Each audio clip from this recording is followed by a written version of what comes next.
Hi, everyone. Welcome back to another coffee corner. So we do these coffee corners so that you have something to listen to while you're on your way to work or when you're cooking in the kitchen. And we try and keep them short and brief and just give you some inspiration. Today we have a wonderful guest from Wyndham Hotels joining me, Demetrius. Um, Hi, thank you for joining and doing this. Hi, Matt. Hi, Matt. What a great idea, a coffee corner. And you know what? If you think about the thing that I'm missing the most after COVID is that coffee conversation. Yeah. Not a lot of people come to the office anymore, so you miss that coffee or water cooler conversation. So I'm really glad that we're having this conversation and calling coffee corner. What's Fantastic. your favorite coffee? What's your drink of choice? Okay, so I used to drink cappuccinos and flat whites, but I've given up on milk these days. So straight up black coffee, no Me too. milk, Americanos, easy, and I can have as many as I can in a day, to be honest. So I I find think I'm as I get yeah, older, I water like less milk because I started with the big buckets from Starbucks and then slowly but surely I went to yep, flat whites, now cortados, and now I'm on black coffee as well. yes, I'm wondering what I'm going exactly. to end with. No coffee, no coffee at all, Probably. no Do you coffee want to at maybe all. introduce who you are and what you do? Yes, hi everyone. I'm Dimitri Manakis. I'm the president for Wyndham Hotels and Resorts for Europe, Middle East, Eurasia, and Africa. Wyndham is the world's biggest franchisor in the world. As I said, 9,200 hotels, 95 countries. And in my region, I've got about 650 hotels in 45 countries. Again, 95% of our business is franchise, 25 brands, and 10, 11 of those are actually active in the region. So, yeah, that's me. And Amazing. lovely to be here. And we met about a year ago at Mews Unfold, and it was for me love at first sight. I don't know if it was for you, but I just Oh, as I saw you sparkle on stage, 100%. we just I just really enjoyed your opinions about the state of the industry, and you call out things that you didn't like, and I adore people that have strong opinions. So we thought we bring a few topics forward and just to get your view on what you're thinking. The first thing is really what are we investing in? Because obviously we see, if I see you on LinkedIn, you're everywhere. Like you're traveling, you're speaking to young people, like you're part on the advisory board of hotel schools. So like, what are you seeing in the industry right now, and what should people be investing in? Look, I think it's a big conversation, right? And everybody talks about technology, everybody talks about AI, and I think what we should be investing in is a combination of technology and people. We have to find the right balance as an industry to still count on people, but at the same time make a huge investment in the future on technology. I mean, look at your business as well.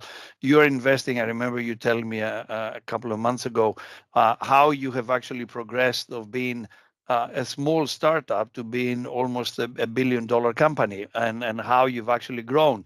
You haven't actually grown just because you invest a lot of technology. You actually grown because you've actually at the same time invest in people. So I think as an industry that is predominantly a people-driven industry, we just Yeah. realized that without people, we cannot be where we want to be in the future. But at the same time, we realized that technology is going to be the vehicle, the tool, and the funnel that is going to get us there. So if I would tell you what I would bet my money, my own money for the future, is invest in people so they can stay and they can be still deliver that human element of hospitality, but at the same time make sure that technology actually builds a great future for our business as well and enables that young people and the people in the industry to deliver what the guest experience is looking for. Let's put it this way: no matter what happens, these glasses that they can take you to places, they won't replace our I business. agree. I So that's agree. what I would invest in. People in conjunction with great technology. Yeah, like, and we've been working with building Muse for about 12 years now. And I think, remember from the early days, people were like, oh, Muse is just coming to destroy jobs. And I'm like, no, no, no. No. Like, that isn't it. Like, I'm taking your admin away from you so that you can have a conversation with your customers. And often I ask hoteliers, like, what would you want that experience to be? And they're like, well, if the guest gets to the reception desk, I was like, stop, like you're already too far. Like, what would your lobby look like if systems weren't blocking you? Like, what would you want that true brand experience to be like? And I see very few brands that have really leaned in to embrace what you can do with AI, with technology, because I think AI, um, I love it, but it's still not clear how the impact is going to be on hospitality. No. But I see the opportunities because we are sitting on so much data, and large language models can consume that and give it to our frontline people who need that information so that they can create these really personal experiences with a little bit of help from computers. True. We have to be very careful because we talk about resources shortage, right? We say, oh, people didn't come back to work after COVID, didn't come back to hospitality. We don't have enough people. But if we emphasize as an industry that it's all about technology, why would a young person work in an industry that is going to replace her or his job with a robot or with a technological advancing machine or Yeah. whatever? So we have to make sure that technology is there as an enabler to give people the opportunity to do so many other things and add to the experience. When your receptionist becomes an experiences officer, when your receptionist is not a receptionist anymore, but is the person that welcomes guests and gives them ton of information about the Yeah. things that they can do, this is how technology is gonna make sure that it becomes a complement and not a threat. Because if we oversell technology, people are not going to work in our industry because they're going to say, but you're going to replace me anyway with Yeah. whatever technological means you're going to come up with. So how can we balance that message?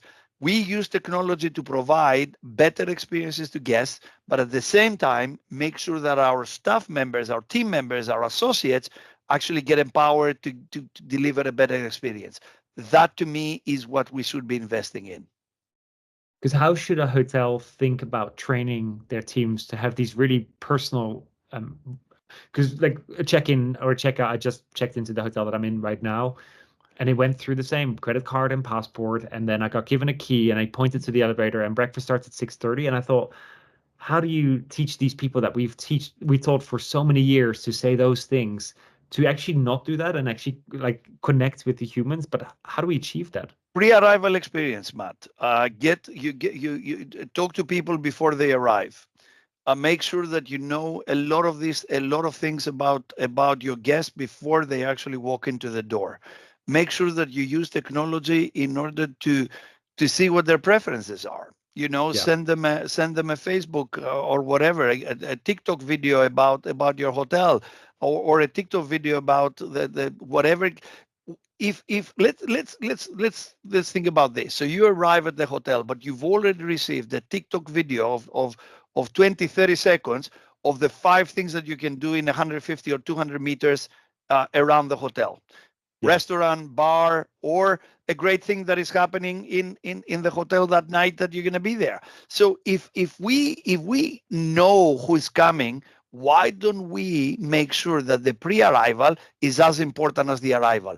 Why don't we make sure that we use that technology to make that guy feel comfortable before they even walk into the lobby? So just as a simple suggestion. So and while you are at the hotel, let's be honest, there will be people that they don't want to interact with anybody while at the Yeah. hotel. They want to go to the room, they want to order room service, and thank you very much. But if you give them the opportunity to have a meaningful conversation, right, with somebody, sir, I'm here. If you haven't got any dinner appointments, this is what I would suggest for the evening. You know what? You might not take that suggestion, but it's nice to have it, right? Yeah. It's nice to know what is in the vicinity. So if you use a bit of technology and the human interaction, probably you get a guest who feels far more comfortable and feels far more welcomed. Love it. And do you think, because we often talk about that travelers have changed and they expect different things, do you think travelers have actually changed? Look, we keep on saying that. We keep on saying that. I'll take the example from my own family. We haven't actually fundamentally changed the way we travel. I've got, 2 millennials at home, 26 and 24. apart from the fact that they expect me to pay for everything, I don't think they've actually fundamental changed the way they travel. What has changed, though, you remember when we used to put travelers into tribes and into segments, and we say, Yeah. okay, Dimitris and his family travel only this way, or Matt only travels this way. Now we are all cross borders. The same guy that goes on a trekking holiday on an EasyJet can fly business class, I don't know, to Cape Town 6 months later. So we used to put them in tribes and segments. Yeah. Now they interact across the board. So the same guy that goes into a Michelin restaurant in I don't know, in Copenhagen, 6 months later can be on a holiday and eats at a Big Mac in somewhere in the center of a city. So people, that's what I think has actually changed. There are no segments, there are no tribes. People fundamentally travel the same way, to be fair. It's just they don't belong in segments and tribes anymore. They actually And cross border, and they change constantly. I couldn't agree more. Are you seeing any hotel brands or hotels do like jumping into that and actually diversify? Like I struggle. I'm paying a lot for the room tonight, and I'm sitting in a very uncomfortable chair in a Yeah, hotel room that isn't set up for working. Are you seeing someone doing something to cater to this hybrid? I think everybody does. Everybody's trying to. Um, I mean, I don't want to make it a sales pitch for Wyndham, so I'm not going to mention Wyndham at all. I think a lot of people, and there's some amazing brands out there that they are trying. The challenge that you've got with brands, not challenge, but the reality is that um, the majority is actually owned by the biggest number of hotel rooms around the world is 5 or 6 brands, right? Or five, Yeah, six hospitality companies. There's more brands coming in, and somebody might say, do we actually need all these brands that we have? One of the reasons that we have all these brands is because the constant need of travelers to get something new pushes the hospitality companies to create new brands constantly. That's why you yeah, see so many brands coming out of the woodwork in the last 6 months to a year, because the traveler is changing constantly, right? And to be fair, our business is not different. That I'll take the automotive industry, right? Look at a company like Mercedes or BMW. Look how many different cars they've got. Suddenly, electric cars become very popular. 10 different brands of electric cars, because that's going to be the future. Everybody is in the quest of the Holy Grail.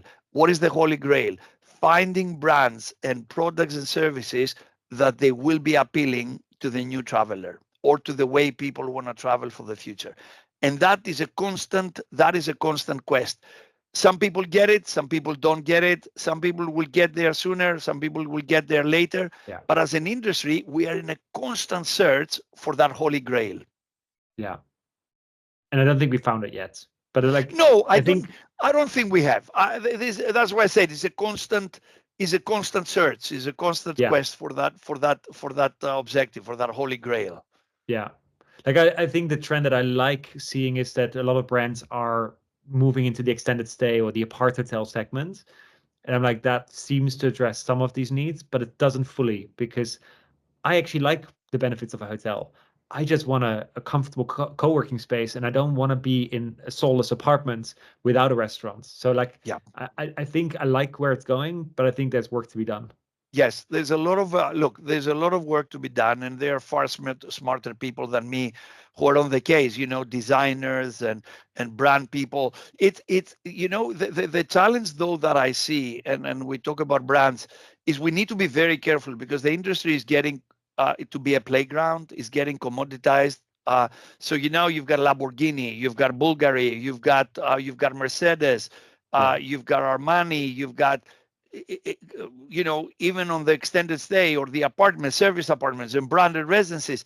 So the industry is becoming really commoditized now, and consumers are going to get so confused at some point that the meaning of hospitality could be lost somewhere in translation.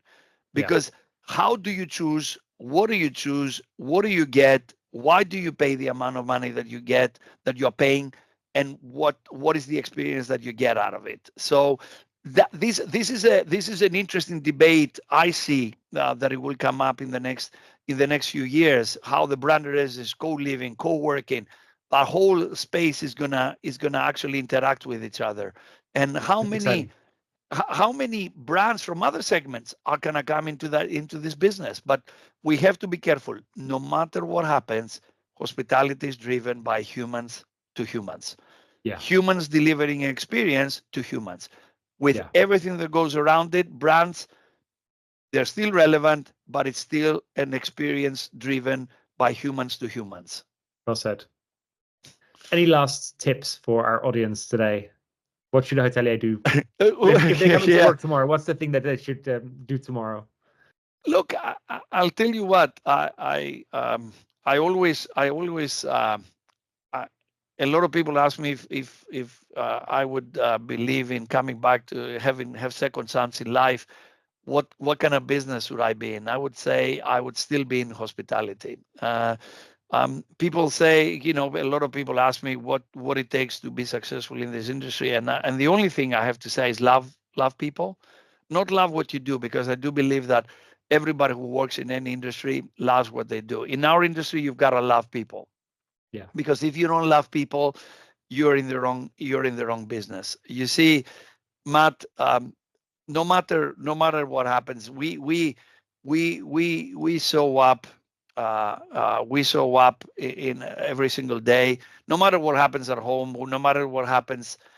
We put a face, and that face is a welcoming face for our guests. Who wants to go to a property or a hotel or a restaurant? Because hospitality is not just hotels, right? It's bars, it's restaurants, it's the taxi driver that drives you from the airport. Who wants to be in a grumpy place and it's going to say, "Oh, I had a fantastic time. Everybody was so grumpy." Nobody wants that. You can build the best hotel in the world full of grumpy people. Nobody's going to stay. No, people are not going to give you a second chance. So love people, and work hard. And I think you're going to have a great career in our industry. No matter the technology, no matter changes, no matter whatever. Love people, work hard, and the future is yours. I love it.